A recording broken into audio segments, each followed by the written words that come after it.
Kemacetan merupakan situasi atau keadaan tersendatnya atau bahkan terhentinya arus lalu lintas yang disebabkan oleh banyaknya jumlah kendaraan yang melebihi kapasitas jalan. Faktor penyebab terjadinya kemacetan, terutama di kota-kota besar seperti Jakarta. Yang pertama, dikarenakan adanya kebiasaan masyarakat yang lebih sering menggunakan transportasi pribadi dibandingkan menggunakan transportasi umum untuk mobilitas sehari-hari. Yang kedua, jumlah volume kendaraan yang terus meningkat, yang disebabkan karena tingginya angka penggunaan transportasi pribadi. Yang ketiga, dikarenakan sarana angkutan umum yang tidak memadai, dilihat dari jumlah dan kondisi kendaraan yang ada. Yang keempat, penataan dan pengaturan penggunaan jalan, serta fasilitas pendukungnya yang belum maksimal, seperti penyediaan pedestrian bagi pejalan kaki, serta penyediaan jalur khusus pengguna sepeda motor. Yang kelima, rendahnya tingkat kesadaran dan kedisiplinan pengguna jalan, seperti melanggar rambu-rambu lalu lintas yang dapat menyebabkan kecelakaan, melawan arus, dan juga parkir kendaraan sembarangan di jalanan. Akibat atau dampak buruk dari terjadinya kemacetan ini ialah yang pertama, rugi waktu bagi para pengendara yang terkena macet karena terlalu lama dalam perjalanan. Yang kedua, boros bahan bakar. Hal ini terjadi karena kendaraan yang melaju dengan kecepatan rendah dan membutuhkan bahan bakar yang lebih banyak.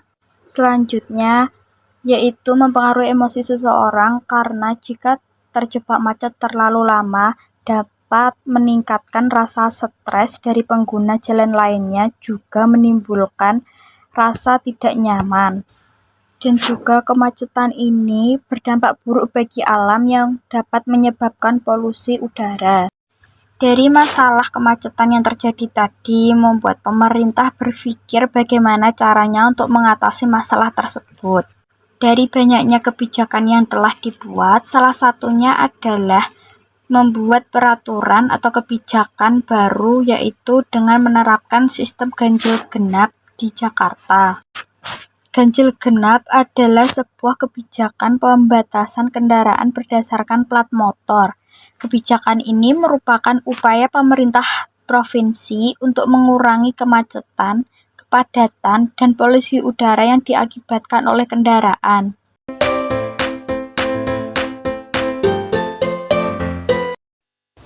Dampak positifnya dengan tujuan diberlakukannya kebijakan ini adalah tingkat kemacetan yang biasanya terjadi di area ruas tol Jakarta hingga Cikampek pada jam kerja telah dipastikan menurun. Volume kendaraan di dua gerbang tol Bekasi, terutama di area barat dan timur, juga menurun semenjak 1 bulan terakhir ditetapkannya kebijakan ini.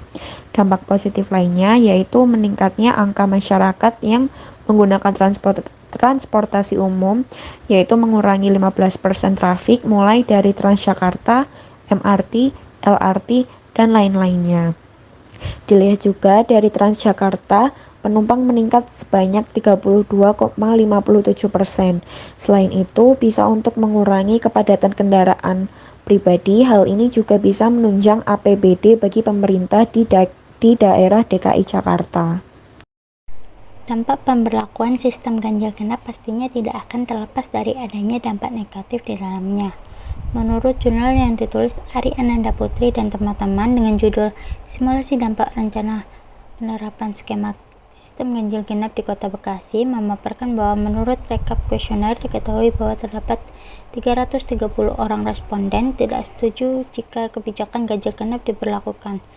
Hal itu dikarenakan masih ada solusi lain dari permasalahan kemacetan itu sendiri di luar sistem ganjil genap. Contohnya dengan mengalihkan transportasi pribadi menjadi transportasi umum. Dampak negatif utama dari pemberlakuan ganjil genap meliputi 1. Jumlah kendaraan dalam wilayah tertentu meningkat.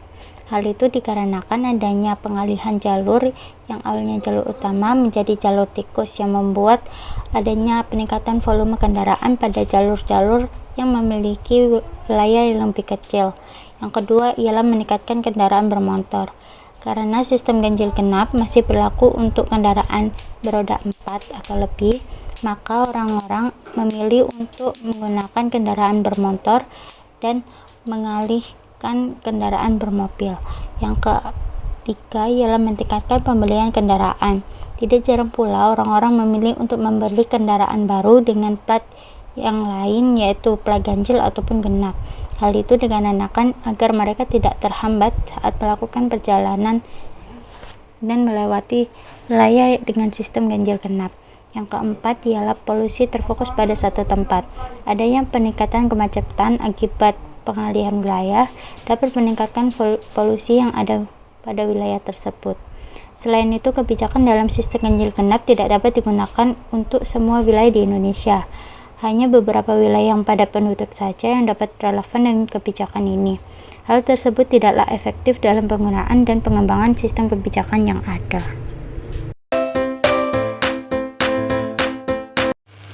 Saran kebijakan publik lain.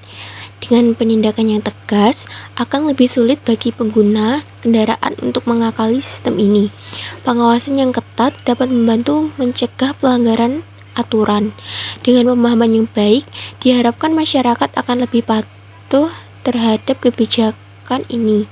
Dengan evaluasi yang teratur, sistem ini dapat ditingkatkan agar lebih efektif dalam mengatasi kemacetan di Jakarta. Kolaborasi yang baik akan memperkuat implementasi kebijakan ganjil genap dan memastikan kepatuhan dari seluruh pihak terhadap aturan yang berlaku. Dengan implementasi saran-saran di atas, diharapkan sistem ganjil genap dapat menjadi lebih efektif dalam mengurangi kemacetan dan polusi udara di DKI Jakarta.